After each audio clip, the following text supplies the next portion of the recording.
Greetings, Stars fans, and welcome to the Two Brothers Mic'd Up show. If you didn't know, we sit down, we'll have a game of NHL going on in the background if you want to watch, while we give our discussions on the recent Dallas Stars game. It was game 68 against the Montreal Canadians. As we start each show, we go back to the last one. Towards the end, we always give predictions and scores of what we think the outcome of the game will be. Quinn, you liked a score of 3-2 for either team.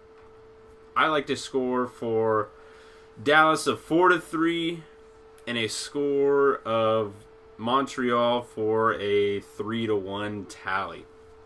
Stars ultimately fall in overtime. So, the beginning of the game starts. What'd you see in the game? A lot of jump from Dallas right off the bat. Shooting pucks. Not so much physicality, but I mean, you don't really expect a lot of physicality when you get two skill-based teams like Montreal and Dallas. So it was going to be, I thought it was going to be a high shot, like fast-paced game. Yeah, it did turn out to be a bit of a fast-paced game. The shots were 33-28 in favor of Dallas. Dallas was getting a lot of pucks towards the net.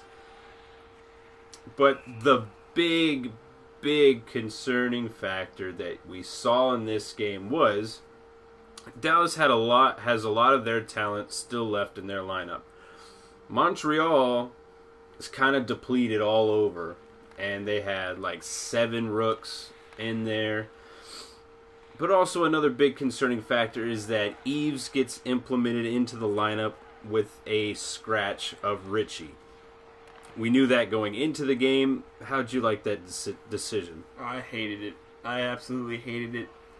I get that Dallas wants to start rolling in these veterans once they get healed, but I mean, from the 2 games that we saw from Ritchie, his game elevated this team to a new level.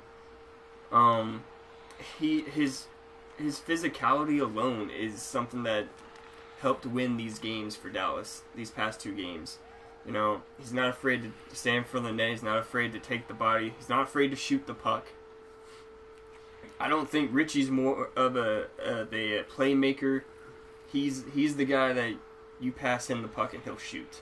So yeah, we saw that in Ottawa. Yeah, I think that taking him out of the lineup hurt this team in this game.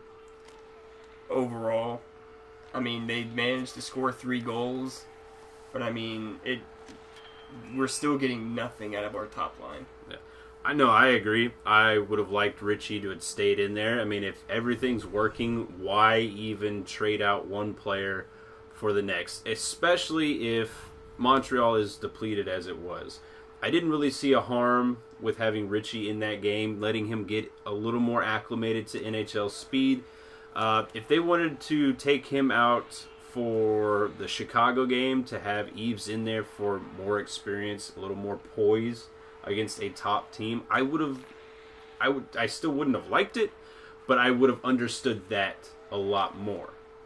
But taking Ritchie out against a team that's on the slide downwards, and with a depleted lineup like they had, I just didn't see the point to take him out to where Ritchie was still getting his legs under him and was still going at a high pace and a high speed. I mean, Eves comes in, he logs 2 shots, 1 hit, and 15 minutes of ice time. I didn't really even notice him out there. I mean, he had 1 really good shot that was kind of off of a broken play in the second period, I believe. And other than that, I mean, you just didn't really notice him. I think everybody noticed Ritchie out there, and after those 2 games, everyone had all this buzz about Ritchie and how, you know, the speed and like the hitting that he had. I mean, it brought a buzz. Everybody noticed. He makes teams notice that he's out there, because that's the type of player he is. He's going to go out there, he's going to nail your best player, and he's going to make sure everybody sees him do it, and he's just going to take on the whole team. Like, that's his attitude. That's the style of play that they need in this lineup right now. I'm sure a lot of people will say, well, Roussel's there. When's the last time you saw Roussel fight besides turtling against Bufflin? I mean, what was it, the second period, whenever he was starting to get into it with Brown? Mm-hmm. You know, that would have been the perfect time for Roussel to fight. I'm tired of seeing him just shove around, push people, be the instigator, and then not back anything up, especially when you see your team sliding a little bit in the momentum area. Like, that fight could have changed the game. Yeah.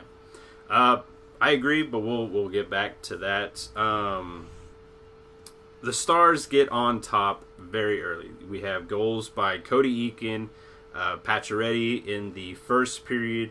And then the second period is where most of the scoring comes from, with Jason Spezza, Galchenyuk, Denault, Hemsky, and then Galchenyuk in overtime again.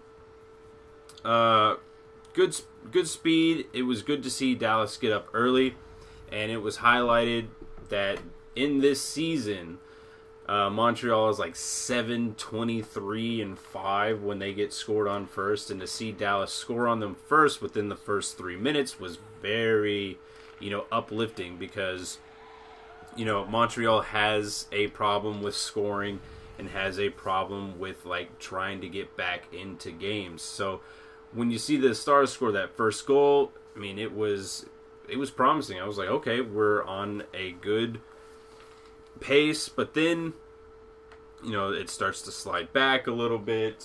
Why defensive breakdowns? Yeah, defensive breakdowns, especially that one in the first when Kari had to make that huge save in the first period. I think it was within the first 6 minutes of the game, where a guy was just all alone, and Kari comes up big. I think Kari had a pretty good game. But see, this is where that trap comes in. Kari loses. Is this now where Niemi comes in against Chicago? I would think that that's how they're going to look at it. Because I know we were saying, I was saying, if the goalie loses, put in the next goalie. Let's see if he can do anything to get the win out. Because, I mean, Letnin's playing good. He's playing great right now. But the fact of the defense not really giving him much to work with in this game is what ultimately cost him the game. Because, I mean, a goalie can only stop so much that you're giving him. That third goal by Deneau, I mean, it goes past the net, hits the back end of the boards, and our defense does is just look at the puck. The two Montreal forwards, they break for the puck, and then Oduya just does this little wimpy, I'm gonna try and lift your stick, but just be weak about it, and then Deneau just slaps it in the back of the net. I mean, you can't really fault Kari on that. He makes the initial save, but some of the times it's up to defense to stop the puck from going in. Yeah. Going back to the first period, and we were talking about defensive breakdowns on the Pacioretty goal when it's a shot from Markov from the point. Did you see any kind of defensive breakdown, or did you think that it was just kind of a lucky bounce? I mean, it's like the same thing we see every game. The guy just stands there in front of the goalie. I mean, you're basically giving him free reign in front of Kari, which I don't like at all. I mean, if that's their strategy, I think they need to change it. Because, I mean, you have two defensemen on either side of him. Just, I guess they're watching for the wingers to break in or something. But, I mean, where the puck is at, one player should be in front of the net dealing with the guy, and the other one should be worrying about the player coming down. Or at least that's how I would play it. I think that this strategy, just letting him have free reign in front of the goalie, is just killing this team. Yeah, the one thing that kind of bothers me about this team is that whenever the Stars score or they get a ton of momentum on their side, is that it just seems like they just kind of stop trying. It's a reoccurring theme that has been with this team since Christmas, that once they started getting up and they started getting the momentum, Montreal just started taking it to them. They stayed in the offensive zone a lot. Dallas couldn't get any good clears. You know, Montreal's defense was kind of running all over us, and then the Montreal wingers were getting open and they were getting chances.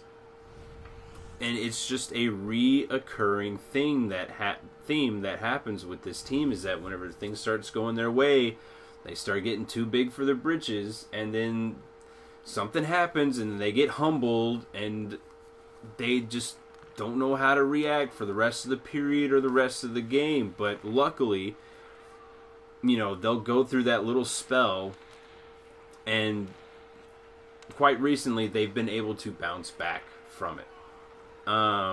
We see the Jason Spezza goal like 17 seconds into the second period, an exact carbon copy of the Ottawa goal, even on the power play. I mean, Jason Spezza continues to be the best goal scorer for this team because Tyler Seguin and Jamie Benn continue to lack the goal scoring touch. And you see Ruff now calling them out in his post-game interviews, saying if they're going to be playing those types of minutes, they got to start burying the puck in the back of the net. And it's true. Let's see.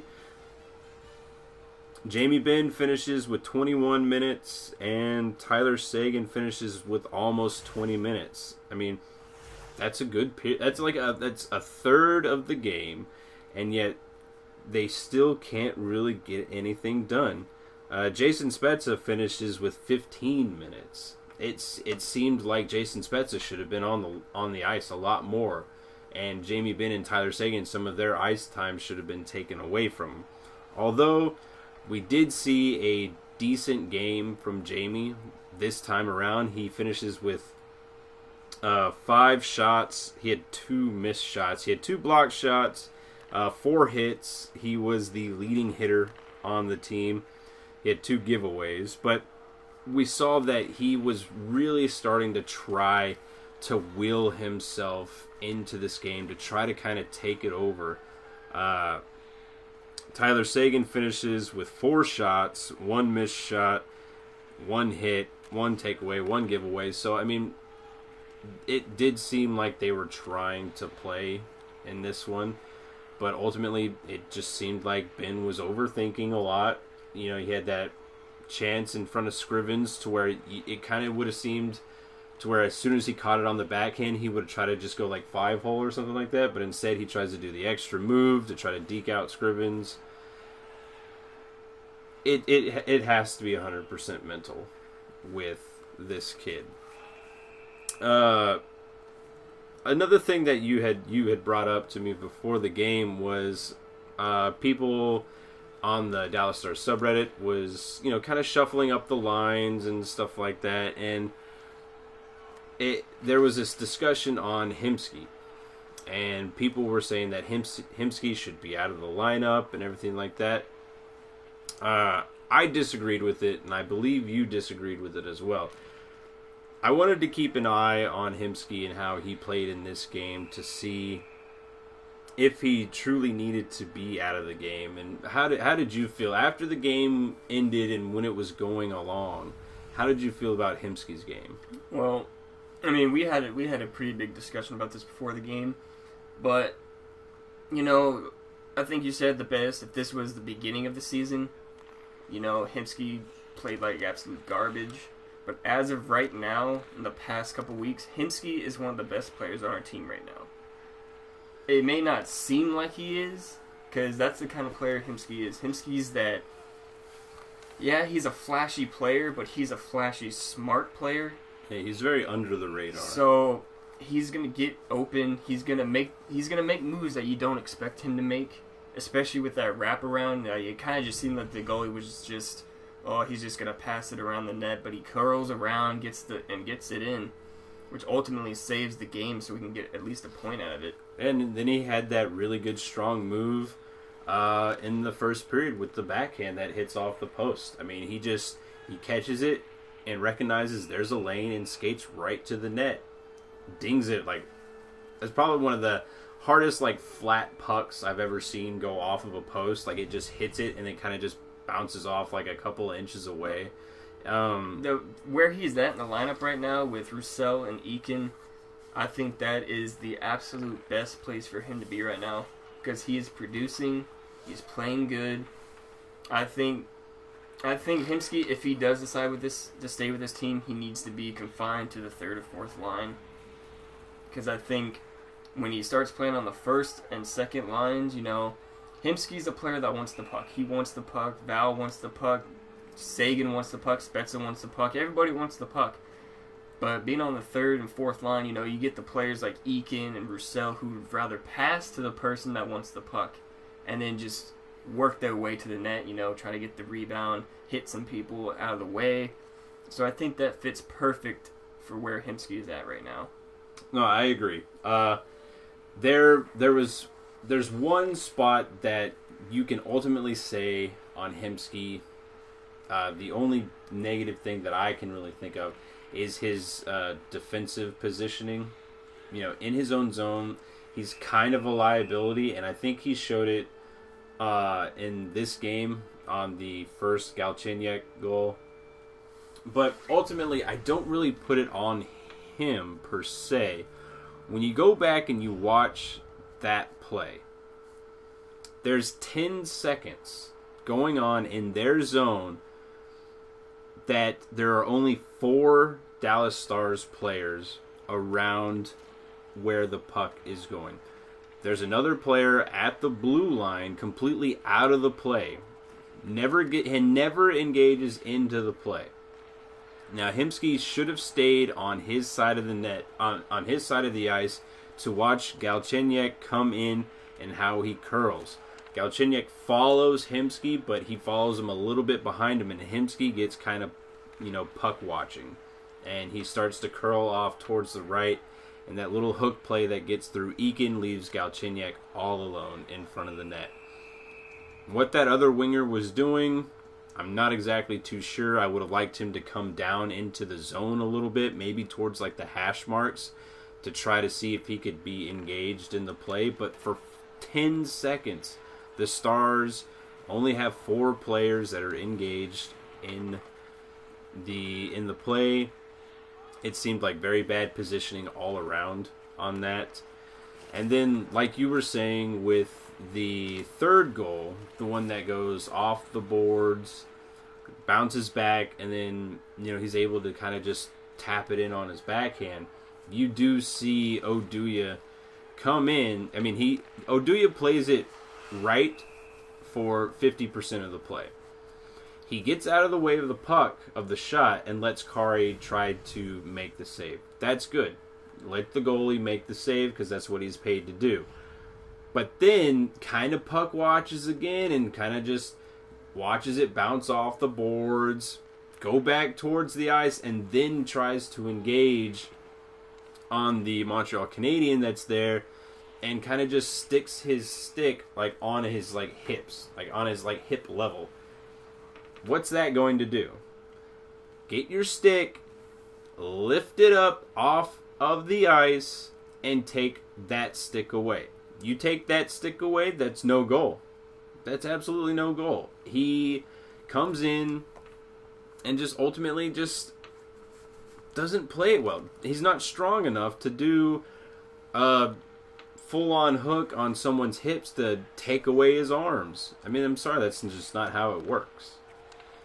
He should have, take a penalty right there. If you have to, take a penalty right there. The coach will never say, that was a bad penalty. Never. If you save a goal, it's always a good penalty. I'd much rather take the chance of 2 minutes of PK than you not really trying as hard as you possibly could to isolate that guy's stick. It's the stick that scores, not the player. But we do see, within the first 4 minutes of the second period, all the scoring is going on, and as the game was going on, it did seem that, Dallas was trying to fight back a little bit. Let's see. They had 9 shots altogether. They had 16 shots in the first period. And then it just gradually declines. It goes 16, 9, and 8. And then Montreal had 9, 7, and 10. So they started, ramping it up towards... in overtime, they had 2 shots. So they started ramping it up towards the end of the game, and the Stars were kind of ramping it down. But you do see the big heads-up play from Hemsky. But I also liked Eakin's play to have the right mind to kick the puck up towards Hemsky. And for Hemsky to get that wraparound, it's really good. It proves that he should still be in the lineup. Now, in the third period, what were you seeing from the Stars? Let's talk about effort. What kind of effort were you seeing from the Stars in the third period in this one? Very, very passive. This team needs to learn to start being a little bit more aggressive towards puck carriers. I mean, it's been a play that's been happening to us since the All-Star break. I mean, they pass it to the point, and the point basically has all the time in the world to decide what they want to do. We need our wingers to be just a little bit quicker on the draw to get out there. I wouldn't say go full aggression mode where you just want to hit everybody and take the puck away and all that other stuff. But we need to start being a little bit more aggressive. We need to control our possession time too, because that's how this team is built. This team is built to be a possession team. Just start making better decisions with the puck overall. Yeah, when you talk about like aggressive play and just the overall aggression, when you see the Stars get out hit 40-25, I mean it's great to see the Stars had like 25 hits, but when a player on Montreal finishes with 9 hits, he was out there just running amok, and it was that player Brown, like we were talking about, the one that kind of had that little shoving match with Roussel. And after that play, after Roussel gets into that, like 40 seconds later is whenever Montreal scores. I think it was that third goal that they score. Why not step up? Why not? I mean, if they know they're getting out hit in the game. I mean, coaches look at stats in between periods and everything like that.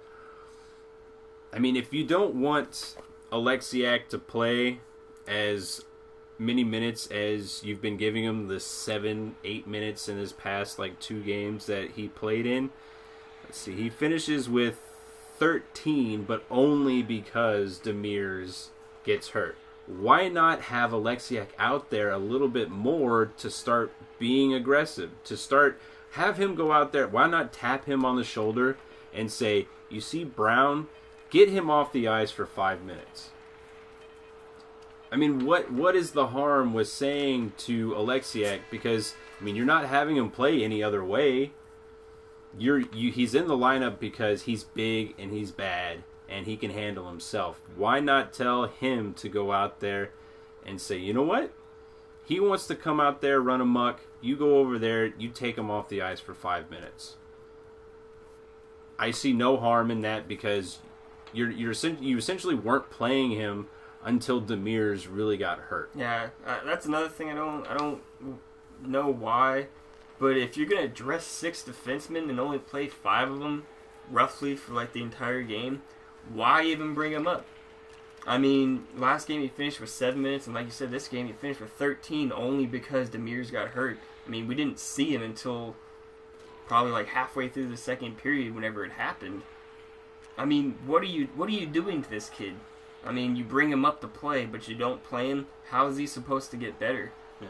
All it does is, hey, you're going to come play, but you're only going to play 7 minutes. That's pretty demoralizing for a young player as big as he is that's playing defense, that's trying to get his game going. Like, he may take it in stride, but, I mean, there's a part of him that's just like, man, what the hell am I doing wrong? Like, I just don't get it. Yeah, I mean, if you're gonna dress him, let him play. I think it does wonders on the defense to not play Goligoski for 30 minutes because he's roughly one of the bad defensemen we have on the team, and to truck him out there for 30 minutes kind of doesn't really help you out much either. So why not have Alexiak out there at least play like 17 minutes? Like have it balance out. Like, even though we don't like Goligoski on this show, let him take a break. Let him catch his breath. Don't play Oduya for 23 minutes. Spread the ice time out. I mean, Russell finishes with 27 minutes, which I understand because, he's the new guy. He's still getting acclimated. But to bog these minutes down on these defensemen in this type of game just seemed bad coaching to me. Yeah, I think the only player the only players that I think should be logging these high time minutes, one is Goligoski, just because he is the veteran presence, but not 30 minutes. He's not built to play for 30 minutes a game. And Russell, one of the main things you highlighted on him is the amount of minutes he can play, especially in the playoffs. Like, this guy is built to play high top tier minutes.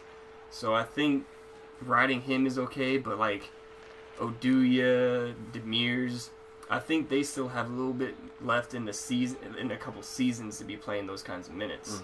Yeah, so I would like that to be spread out just a bit more. Have Alexiak go out there, tell him, go out there, play your game. Get the hits, block some shots, get into a fight if you need to. I mean, I just don't see that you're going to let this team just run all over you and try to tire you out and you not do anything about it. Yeah, you'll shove and push and you'll say mean things to them, but ultimately they're out there imposing their will onto you.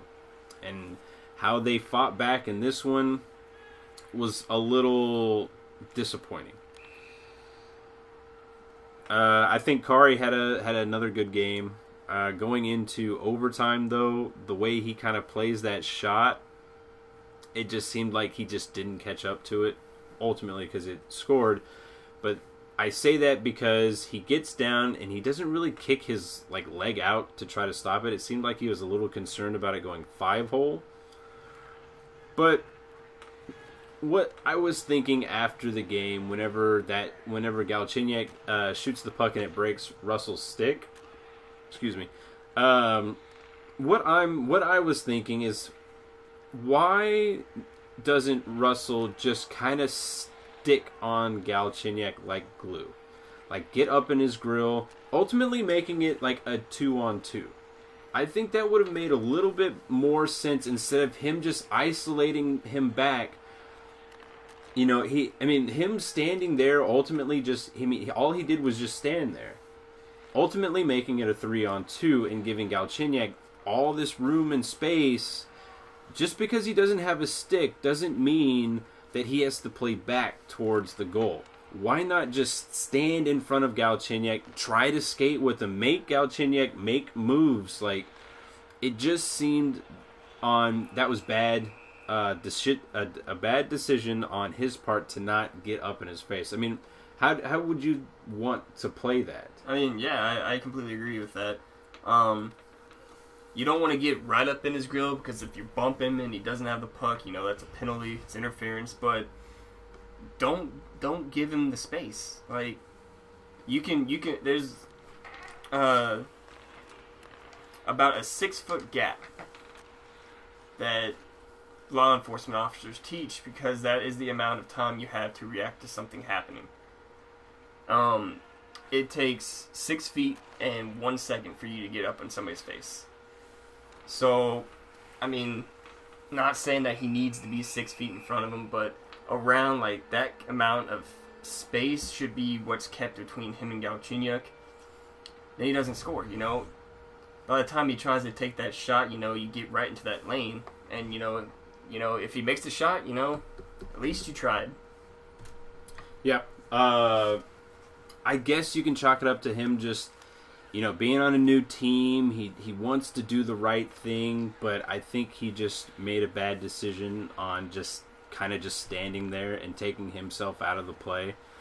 You can say, yeah, he tried to get down to block a shot, but I mean the shot didn't go anywhere near him. So he kind of took himself out of the play. I honestly would have liked it if he just stayed on him within like 2-3 feet of him. Like, don't really touch him all that much. Put your hands out, push him a little bit. That is within the rules of the game of hockey. But ultimately, just make it a 2-on-2. Make those other two players beat you. And if that happens, fine. I am totally fine with that. You can blame it on somebody else, but the way that Russell played that, I just thought it was very bad.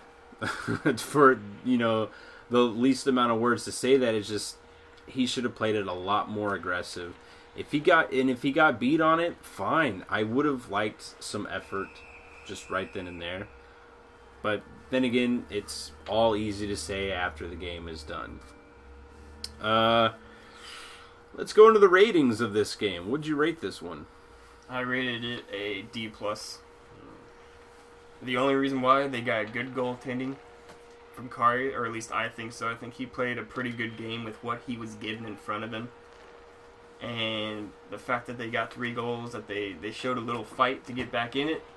But overall, the Stars should have lost this game a lot worse than it was. Yeah, I give a rating of a C. Because they got a point, they got good goaltending, and depth continues to hold this team together. Spezza continues to be good. That's now his 4th game in a row now with a goal.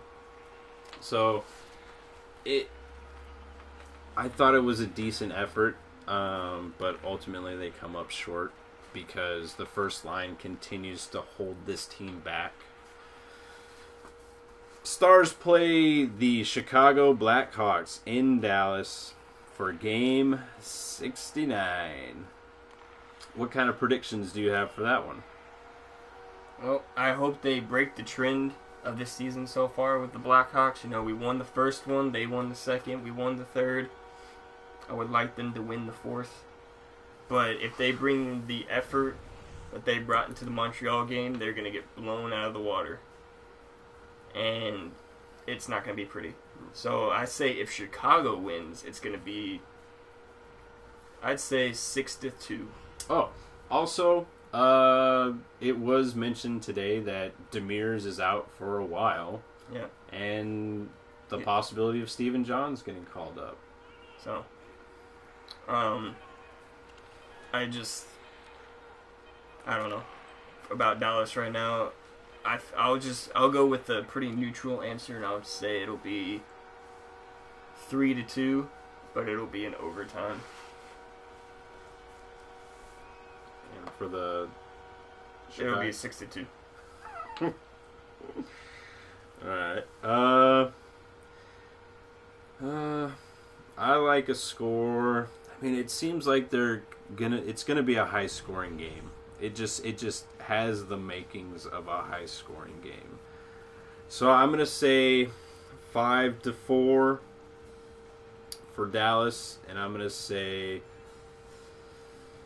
6-3 for the Blackhawks. And with that, that is the discussion. Be sure to subscribe, share if you would like. Hit the like button down below. Leave any kind of feedback down below. Without that, it doesn't help the show grow. Tell us what you like, what you didn't like. Remember, this is a show for fans by fans. So without you, this kind of all goes by the wayside. And as always, tune in next time.